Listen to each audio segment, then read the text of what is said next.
పుణ్యక్షేత్రం కొండగట్టు శ్రీ ఆంజనేయ స్వామి దేవస్థానానికి భక్తులు పోటెత్తారు. వరుస సెలవు దినాలు కావడంతో భక్తులు తరలివస్తున్నారు. సమ్మక్క సారలమ్మ జాతర సందర్భంగా కొండగట్టు అంజన్న స్వామిని దర్శించుకోవడం ఆనవాయితీ. ఈ నేపథ్యంలోనే సుమారు 20,000 మందికి పైగా భక్తులు అంజన్న స్వామిని దర్శించుకుని ప్రత్యేక పూజలు నిర్వహించారు. ఉదయం నుంచి ఆలయ పరిసరాలు భక్తజనంతో కిటకిటలాడుతున్నాయి. భక్తులకు ఎలాంటి అసౌకర్యం కలగకుండా ప్రత్యేక చర్యలు తీసుకున్నారు ఆలయ అధికారులు.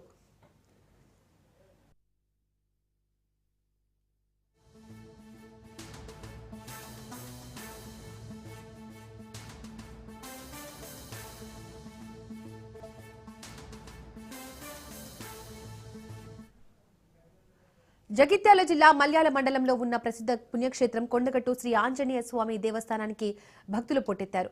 వలస సెలవు దినాలు కావడంతో భక్తులు తరలివస్తున్నారు. సమ్మక్క సారలమ్మ జాతర సందర్భంగా కొండగట్టు అంజన్న స్వామిని దర్శించుకోవడం ఆనవాయితీ. ఈ నేపథ్యంలోనే సుమారు 20,000 మందికి పైగా భక్తులు అంజన్న స్వామిని దర్శించుకుని ప్రత్యేక పూజలు నిర్వహించారు. ఉదయం నుంచి ఆలయ పరిసరాలు భక్తజనంతో కిటకిటలాడుతున్నాయి. భక్తులకు ఎలాంటి అసౌకర్యం కలగకుండా ప్రత్యేక చర్యలు తీసుకున్నారు ఆలయ అధికారులు.